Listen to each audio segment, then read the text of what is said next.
RTGA, mieux qu'une chaîne, un monde.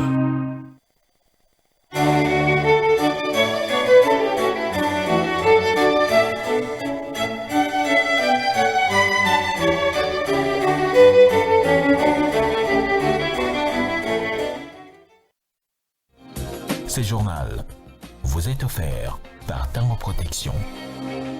Illico Cash, ma banque mobile.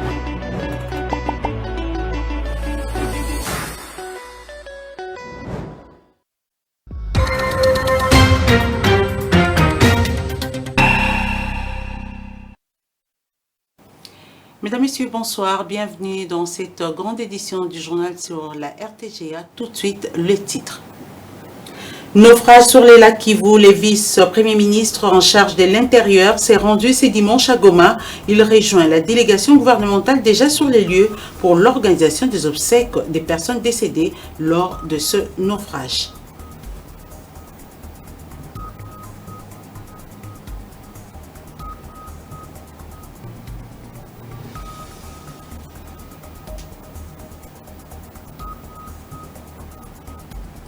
Il s'ouvre ce lundi 17 octobre à Paris le procès de l'écrivain Charles Onana et les éditions du Toucan devant la 17e chambre correctionnelle du tribunal judiciaire de Paris. Charles Onana et cette édition poursuivie pour contestation des crimes de génocide après qu'une plainte ait été déposée en 2020 par la Fédération internationale pour les droits humains, la Ligue des droits de l'homme et la survie.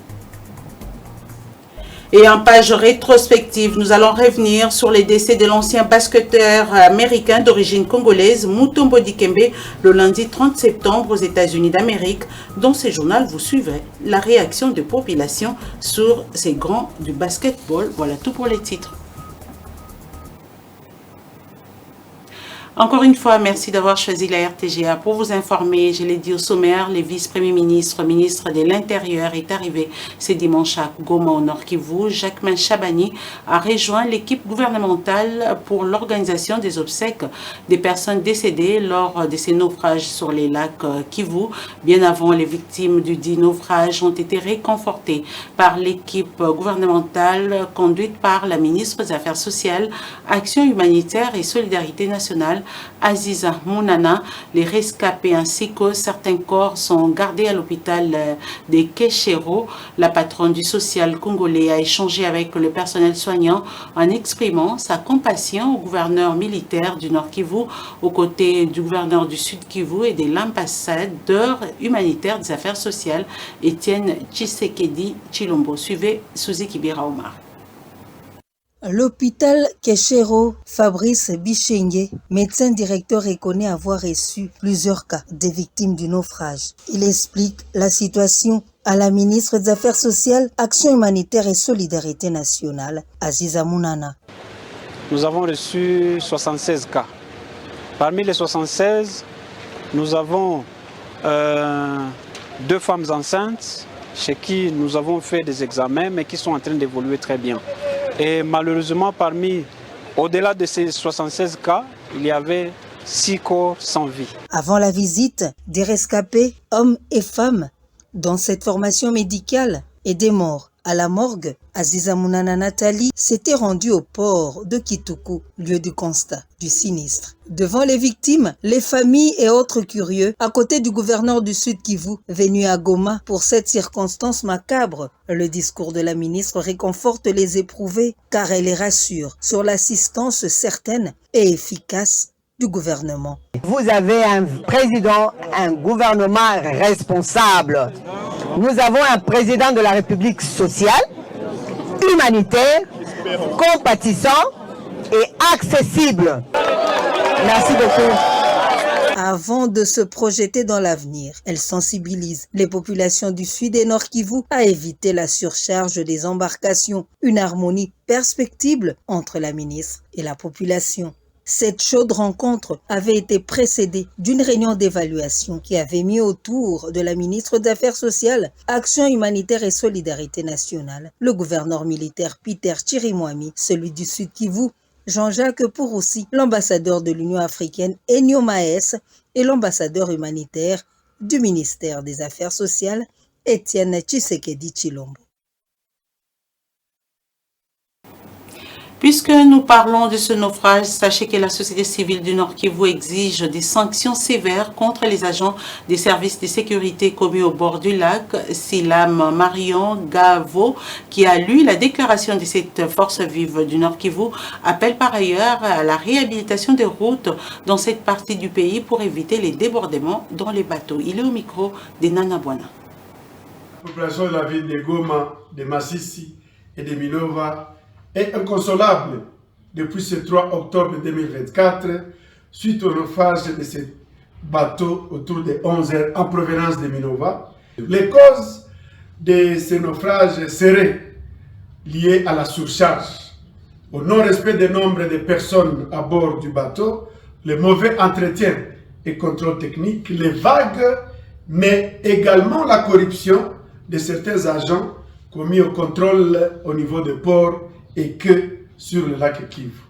La population demande donc aux autorités gouvernementales 1.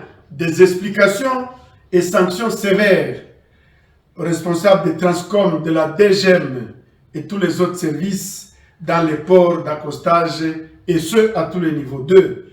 D'indemniser les victimes directes et indirectes de ces différents naufrages sur le lac Kivu. 3. D'ouvrir la route Goma-Sac-Minova, quelles que soient les conditions et quelle que soit la situation de guerre. 4. De doter les populations riveraines du lac Kivu de bateaux en bon état et à même de bien naviguer. 5. De former et doter des unités spéciales la protection civile dans l'incendie, les noyades, les naufrages, les plongeurs, les soins de santé et premiers soins de secours appropriés et une police de surveillance, la KISTRE professionnelle. 6.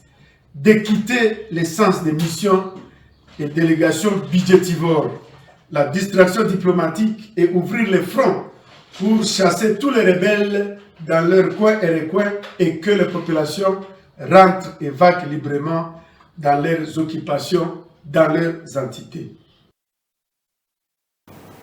Et en justice, les avocats de Charles Onana ont déposé une plainte contre le président du Rwanda, Paul Kagame, à Paris pour menace de mort contre ses politologues et écrivains. Selon les avocats de Charles Onana, le 13 juillet 2024, le président en exercice du Rwanda avait tenu au cours d'une conférence de presse à Kigali un discours qu'il qualifie de menaces contre leurs clients. Les avocats de ces derniers disent prendre au sérieux les menaces publiquement prononcées contre leurs clients. À noter que c'est le 7 octobre que débute en France le procès de l'écrivain Charles Onana, accusé par plusieurs associations françaises proches du président rwandais Paul Kagame pour contestation du génocide des Tutsis, incriminant ainsi son livre Rwanda, la vérité sur l'opération turquoise quand les archives parlent, édition Artilleur 2019. Ainsi, les amis de Charles Onana en République démocratique du Congo dénoncent l'indifférence de la communauté internationale et sollicitent du gouvernement congolais la participation de la RDC dans ce procès. Le 19e sommet de la francophonie s'est clôturé le samedi 5 octobre en France sous les thèmes « Créer, innover et entreprendre en français ». Les différents chefs d'État et de gouvernement membres de l'OIF s'étaient réunis pour définir ensemble les grandes orientations stratégiques de la francophonie. Pendant 2 jours, rencontres, discours et tables rondes se sont enchaînés pour aborder les grands défis mondiaux et explorer le rôle essentiel que la francophonie peut jouer dans leur résolution. Les chefs d'État congolais, les chefs de l'État congolais qui participaient à ces assises n'ont pas pris part au huis clos entre les chefs d'État pour marquer sa désapprobation face à son homologue français qui n'a pas parlé de la République démocratique du Congo parmi les pays francophones en conflit. Un reportage que signe la presse présidentielle. Regardez. C'est au mythique Grand Palais, en plein cœur de Paris, que les travaux du 19e sommet de la francophonie se sont poursuivis ce samedi 5 octobre. Pour cette 2e et dernière journée, les travaux se sont déroulés en 2 temps. Dans la matinée, les chefs d'État et de gouvernement de l'OIF ont participé à une série de séances plénières pour examiner tour à tour le rapport du président de la conférence ministérielle sur les travaux de la 45e session de la commission ministérielle suivie de l'audition du rapport d'activité de la secrétaire générale de la francophonie. Par la suite, les chefs d'État ont aussi auditionné en plénière la communication de l'Assemblée parlementaire de la francophonie sur le thème du sommet. Il faut noter que pour la première fois, le sommet de la francophonie a connu la participation des jeunes créateurs, innovateurs et entrepreneurs de la société civile en adéquation avec le thème choisi, créer, innover, entreprendre en français pour l'emploi des jeunes. Dans l'après-midi, les chefs d'État et de gouvernement, membres de plein droit, ont poursuivi les travaux à huis clos. Cette fois, le thème choisi était pour un multilatéralisme renouvelé. Le président de la République démocratique du Congo, Félix-Antoine Tshisekedi Tshilombo, n'a pas participé à cette séance de travail à huis clos.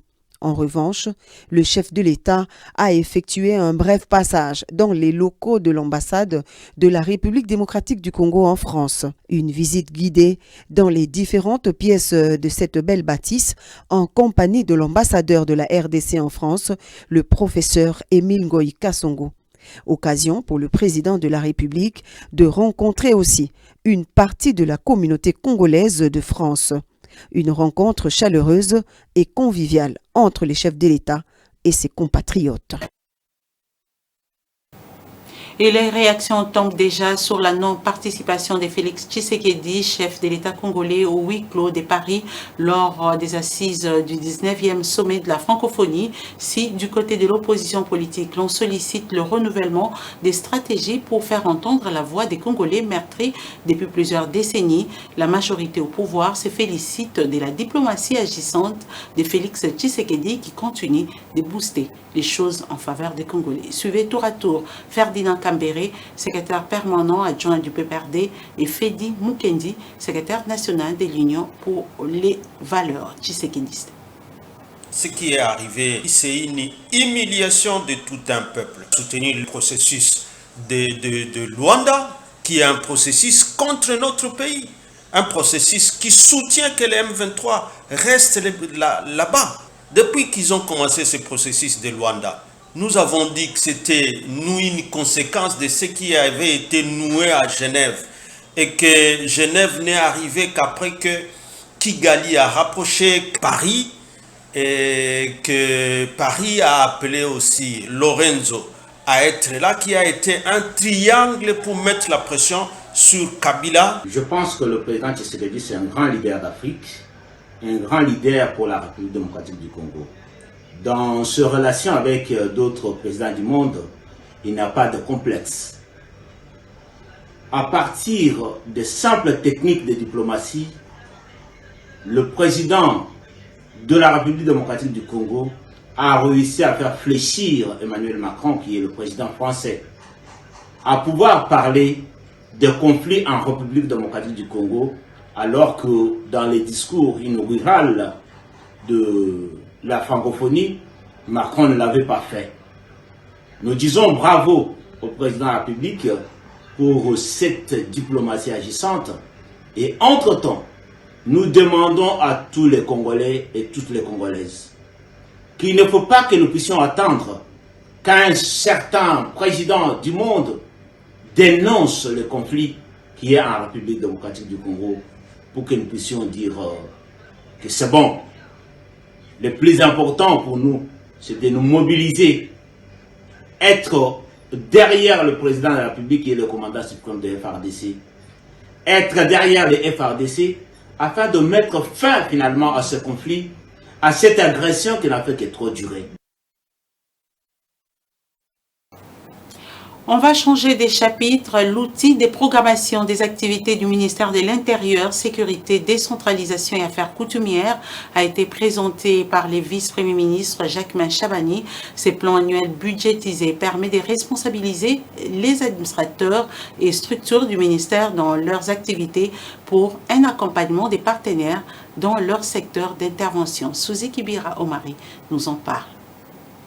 L'outil de programmation pour les activités du ministère de l'Intérieur, Sécurité, Décentralisation, Affaires coutumières, exercice 2024, a été présenté par le vice-premier ministre, ministre de l'Intérieur, Sécurité, Décentralisation, Affaires coutumières, Jacquemain Chabani. Dans son message, le patron de la territoriale a indiqué que cet outil de programmation permet de réunir tous les acteurs et parties prenantes dans la matérialisation du programme, du projet et actions du ministère pour l'exercice budgétaire en cours. Ce plan annuel budgétisé va également permettre de responsabiliser les animateurs des administrations et structures du ministère à pouvoir mettre en œuvre tous les programmes y afférents. Une occasion pour Maître Jacquemain Chabani Louko de rappeler le bien fondé de ce cadre qui traduit la vision du chef de l'État à travers le deuxième pilier du programme d'action du gouvernement Judith Souminois. Son Excellence Félix Antoine Tshisekedi Tshilombo, président de la République et chef de l'État,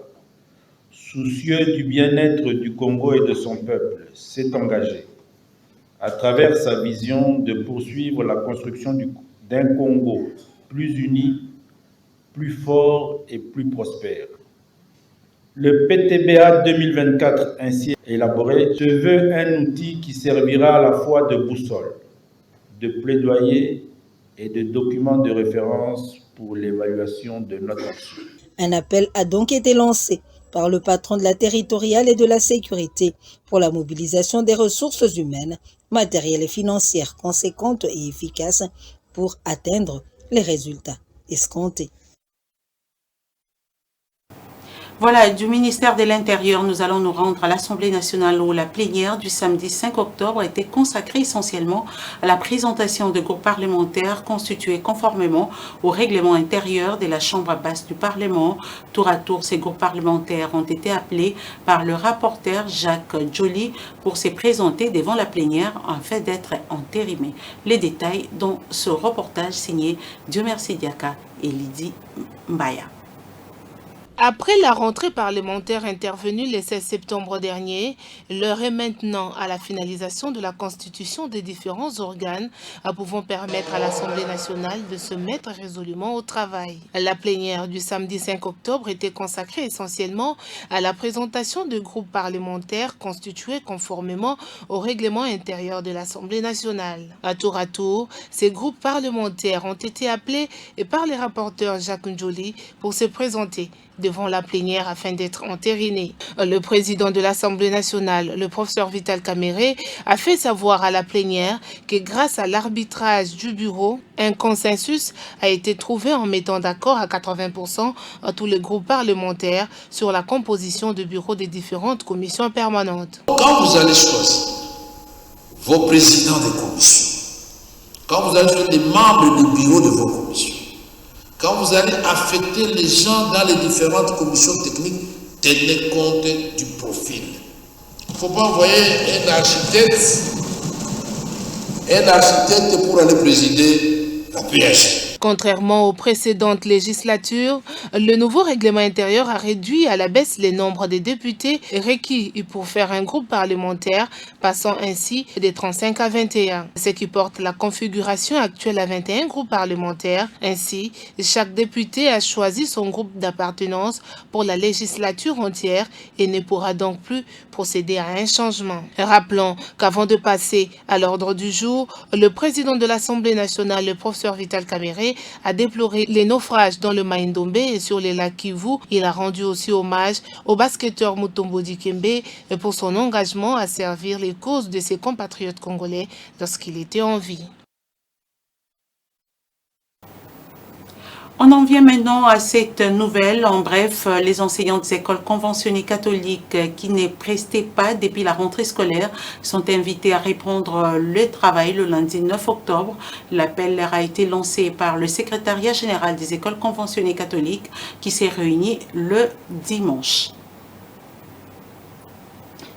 Sur instruction de son Excellence, Monsieur le ministre de la Santé publique, Hygiène et Prévoyance sociale, le Dr Roger Nkamba, l'Institut national de la santé publique, en collaboration avec la coordination du Centre des opérations d'urgence de santé, a officiellement mobilisé ses équipes le samedi 5 octobre à Goma. Nous sommes au Nord Kivu pour le lancement de la campagne nationale de vaccination contre les Mpox. Cette initiative, supervisée par les directeurs des cabinets du ministre, cible en priorité les provinces du Nord et Sud Kivu, où la variante Claude B1 du virus connaît une propagation rapide. Regardez.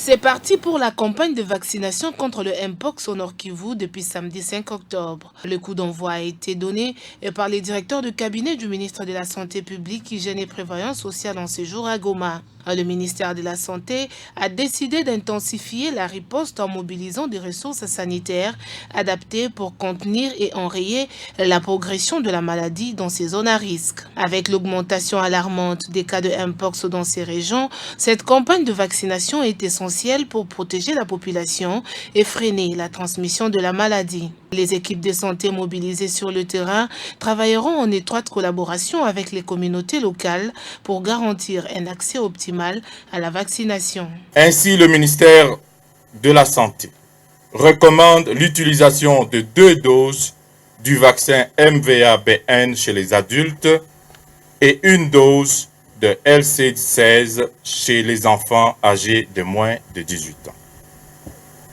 C'est dans ce cadre que le ministère de la Santé publique, Hygiène et Prévoyance sociale, avec l'appui de partenaires, organise la riposte vaccinale en octobre et novembre 2024 pour les zones de santé du bloc 1, ainsi qu'en janvier et février 2025 pour celles du bloc 2.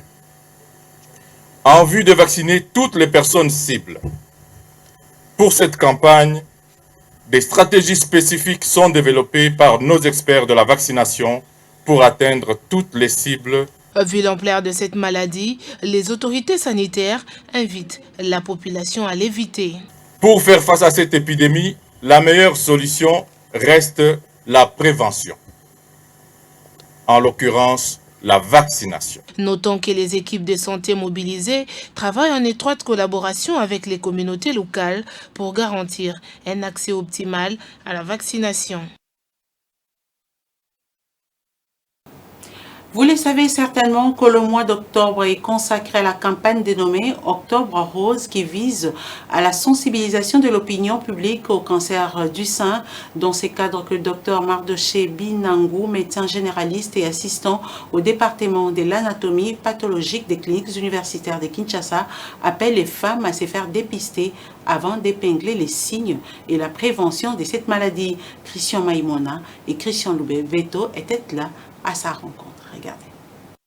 Dans le cadre de ces mois dénommés Octobre Rose, consacré à la sensibilisation sur la lutte contre le cancer du sein, une maladie qui représente un tiers de l'ensemble des nouveaux cas de cancer et la première cause du décès du cancer chez la femme, de nombreuses personnes sensibilisent pour attirer une plus grande attention sur cette maladie. C'est le cas du docteur Mardoché Binangou, médecin généraliste et assistant au département de l'anatomie pathologique des cliniques universitaires de Kinshasa. Ce praticien relève entre autres causes et signes de cette maladie qui reste à ce jour le cancer féminin le plus diagnostiqué au monde. Il y a des signes qu'on peut détecter, notamment une boule au niveau des seins.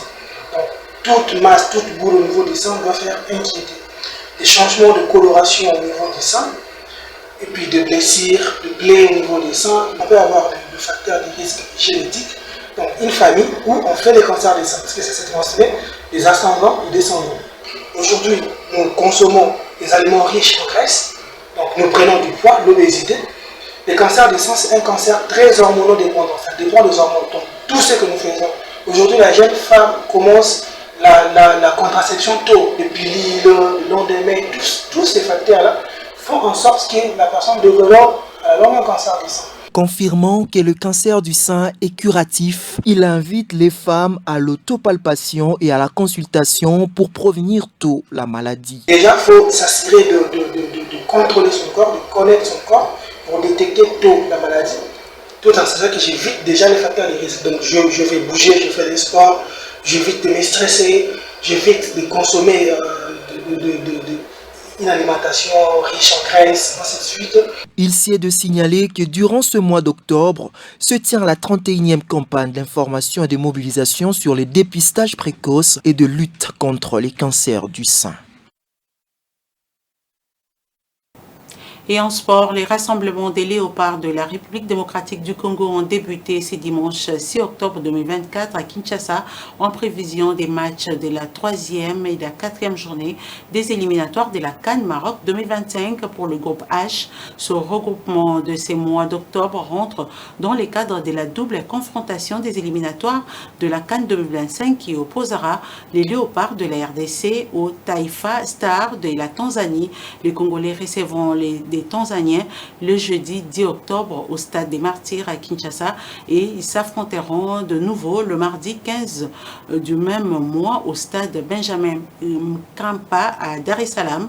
À noter que la première séance d'entraînement des léopards est prévue pour ce lundi 7 octobre au stade des Martyrs. Elle se déroulera à huis clos sous la supervision du technicien français. Et en page rétrospective, l'annonce du décès de l'ancien basketteur de la NBA, Mutombo Dikembe, le lundi 30 septembre, a suscité des réactions à Kinshasa, ville qu'il a vu grandir.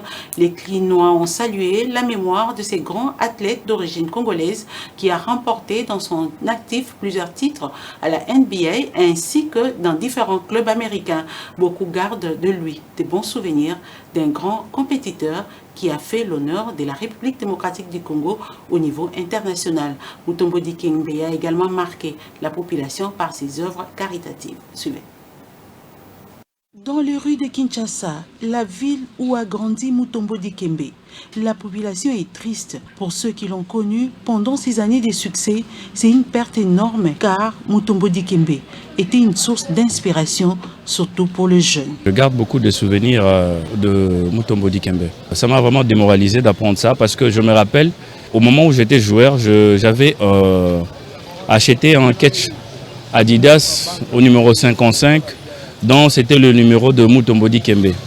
J'étais très heureux pendant ce moment-là. Au moment où j'ai joué au basket, j'avais le nom de Mutombo Dikembe sur les quêtes que je portais à Adidas. Mutombo Dikembe, il faut le dire, était un athlète qui a su investir dans les pays de ses ancêtres, la République démocratique du Congo. Ses œuvres vont pérenniser les souvenirs de cette icône dans la mémoire des Congolais. Aza est grand athlète na katamboka oyo abandaki na Onatra Asal Moussa Makasi nandinga évolué na Mikela Poto mais premier souvenir nanga Makasi ezali nga saki hôpital na ye ya Marie Biamba Mutombo Dikembe parce que tout le monde a battu belé azana mbongo mais astiki le monde mboka te. Bien que vivant plusieurs années aux États-Unis d'Amérique, la mort de Mutombo Dikembe est une perte énorme pour les Congolais.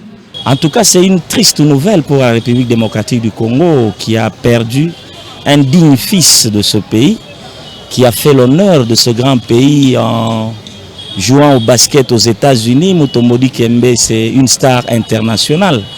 Donc là, nous venons encore de perdre une star, une personnalité dans le monde sportif. Vraiment, c'est une triste nouvelle. Mutombo Dikembe, une légende qui était différente des autres par sa taille de 2,18 m. Il était célèbre par son jeu très défensif sur les terrains de basketball et aussi pour ses actions humanitaires. Ces Congolais d'origine a su marquer son époque. C'est la fin de cette grande édition du journal, mais avant tout, le rappel des titres. Naufrage sur les lacs Kivu, le vice-premier ministre en charge de l'Intérieur s'est rendu ce dimanche à Goma. Il rejoint la délégation gouvernementale déjà sur les lieux pour l'organisation des obsèques des personnes décédées lors de ce naufrage.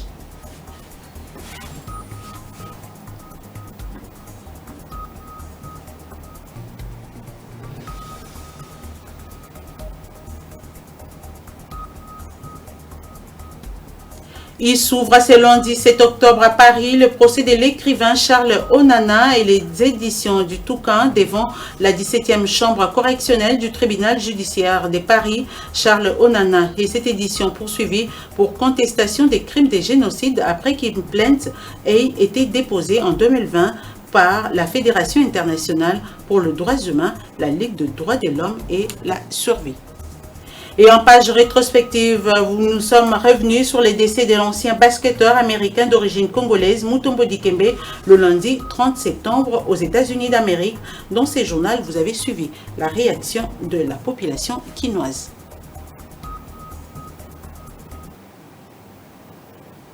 Voilà, ça n'est complètement fini avec cette grande édition du journal. Merci à vous de nous avoir suivis.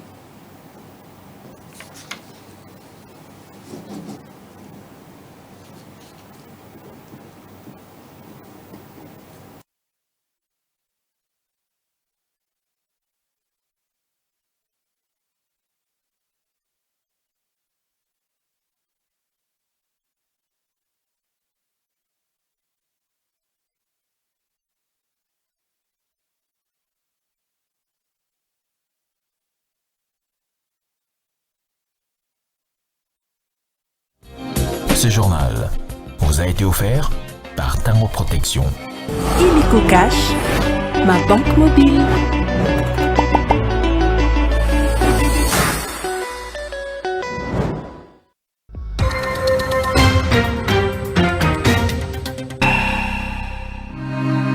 RTGA, mieux qu'une chaîne, un monde. RTGA, mieux qu'une chaîne, un monde.